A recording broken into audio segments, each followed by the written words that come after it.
रोहिणीताईंनी आज आम्हाला सगळ्यांना बोलवलं होतं, कारण एक तर 2024मध्ये 2 महत्त्वाची इलेक्शन्स आहेत, लोकसभा आणि विधानसभा.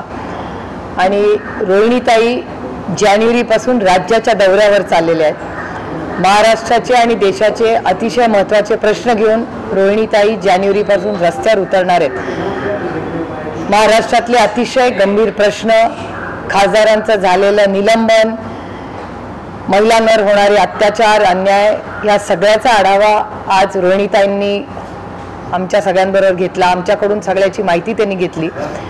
आणि रोहिणीताई जानेवारीपासून राज्याच्या दौऱ्यावर चालल्या आहेत. सगळ्या जिल्ह्यांमध्ये जातील, महिलांशी चर्चा करतील. महागाई, बेरोजगारी, महिलांवरचे अत्याचार, या सगळ्याचा आढावा त्या जानेवारीपासून घेणार आहेत. आणि महाराष्ट्रातल्या महिलांचे, युवकांचे जे महत्त्वाचे प्रश्न आहेत, त्यांची जी सुखदुःख आहेत, त्याला न्याय देण्यासाठी राष्ट्रवादी काँग्रेस पक्ष पूर्ण ताकदीने महाराष्ट्रातल्या या सक्षम कर्तृत्ववान महिलांच्या बाजूने उभे राहणार आहेत. कारण आज महाराष्ट्र आणि केंद्र सरकार हा जो अन्याय महिलांवर करतंय, खासदारांवर करतंय, जे नवीन कायदे त्यांनी आणलेले आहेत, हे अतिशय चिंताजनक आहेत. म्हणजे साधी गोष्ट की जो टेलिकॉमचा कायदा आणला आहे, ज्याच्यातून कुणाचाही फोन ते आता रेकॉर्ड करू शकतात, कंप्लीट इन्व्हेजन ऑफ प्रायव्हसी. उद्या कोणीही एखाद्या महिलेचा फोन रेकॉर्ड करेल, मग तिच्या प्रायव्हसीचं काय, असे अनेक गंभीर प्रश्न आज रोहिणीताईंनी आमच्या सगळ्यांसमोर मांडले. फौजियाताई आज इथे आहेत, तर फौजियाताई आणि मी मिळून रोहिणीताईंना आम्ही काय काय काम गेल्या सेशनमध्ये केलं, काय बिलांची सगळी जी माहिती होती त्याची सविस्तर चर्चा झाली. कारण का 3 महत्त्वाच्या बिलांवर केंद्र सरकारमध्ये विरोधी पक्ष नसताना चर्चा झाली. एक म्हणजे जो क्रिमिनल लॉचा बिल आहे, तो एक अतिशय महत्त्वाचा आहे. त्याच्यानंतर फोन रेकॉर्डिंगचा आणि तिसरा मीडियाचा. त्यामुळे तिन्ही विरोधी पक्ष नसताना हे कायदे पास केलेले आहेत, जे असंविधानिक आहे. ज्या पद्धतीने आम्हाला काढण्यात आलं पार्लमेंटमधून आणि पुढची दिशा काय, ह्याच्यावर सविस्तर आमची चर्चा झालेली आहे.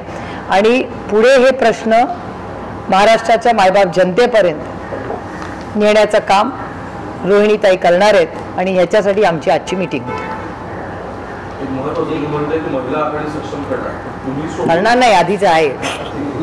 पण तुम्ही सोडून येत्या निवडणुकीला तुम्ही असं किती महिला कॅन्डिडेट रिंगणामध्ये उतरवणार याबद्दल काय बोलणं झालंय का? नाही, आता ते पक्ष ठरवेल, त्याच्यात आघाडीत ठरेल. आम्हाला त्या जेंडरमध्ये आम्ही अडकत नाही. आता रोहिणीताईंनी राज्यामध्ये होणारी परिस्थिती किंवा जो डेटा आता बाहेर येतो, केंद्र आणि महाराष्ट्र सरकारचा क्राईमचा डेटा जो महाराष्ट्रात येतोय, तो अतिशय चिंताजनक आहे.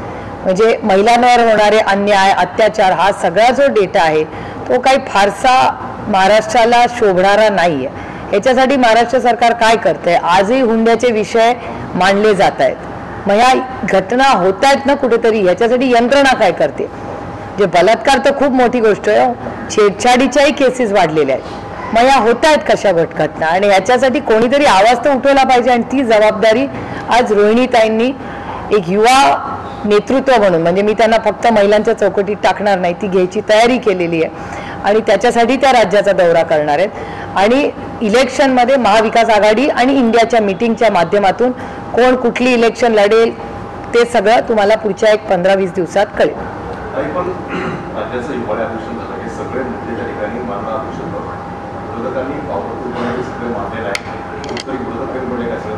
मला पण मी जे काय तुमच्या सगळ्यांच्या चॅनलवर बघितलं, मला वाटतं माननीय जयंत पाटलांनी ह्याच्यावर सविस्तर भाषणं केली आहेत, जी तुमच्याच सगळ्यांच्या चॅनल्सवर मी पाहिली. आणि ते खोड्याचंही काम महाराष्ट्राच्या उपमुख्यमंत्री, जे होम मिनिस्टर आहेत, गृहमंत्र्यांनी, त्यांनी केलेलं मी तुमच्याच चॅनलवर पाहिलं. त्याच्यामुळे जो डेटा कॅनॉट लाय ना, जयंतरावांनी डेटा मांडला, तो खोडला गृहमंत्र्यांनी, पण डेटा हा त्यांचाच मंत्रालयाचा डेटा आहे ना, नंबर्स कॅनॉट लाय. त्याच्यामुळे हा सगळ्यात जो मी पाहिला तो मी तुमच्याच सगळ्यांच्या चॅनलवर, कारण का आमच्याकडे दिल्लीत आंदोलन सेशन चालू होतं, तेव्हाच महाराष्ट्राचं चालू होतं.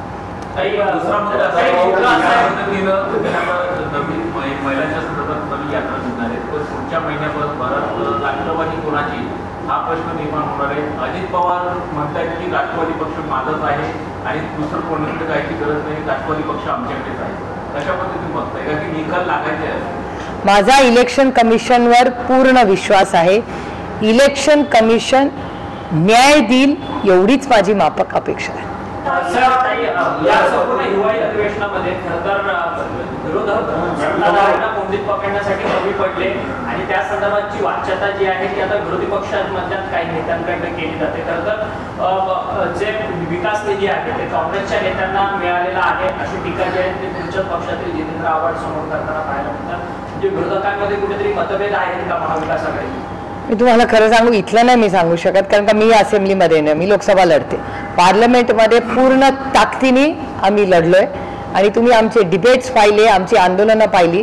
त्याच्यात दिल्लीमध्ये इंडिया आणि महाविकास आघाडी ही पूर्ण ताकदीने लढली आहे आणि म्हणूनच ते आम्हाला घाबरले आणि म्हणूनच आम्हाला त्यांनी बाहेर काढलं, कारण काही गरजच नव्हती. केंद्रात एक वाक्य तर राज्यात एक वाक्य. नाही, एक वाक्य तर आहेतच ना. कुठे तुम्हाला दिसते? उद्धवजी स्वतः आले होते दिल्लीला. महाविकास आघाडीची अतिशय उत्तम मीटिंग झाली. सोनियाजी, राहुलजी, उद्धवजी, सगळ्या नेत्यांची, संजय राऊतजी त्या मीटिंगला होते, आदरणीय पवार साहेब होते, नितीश, सगळ्यांचीच अतिशय चांगल्या मीटिंग दिल्लीमध्ये झाली.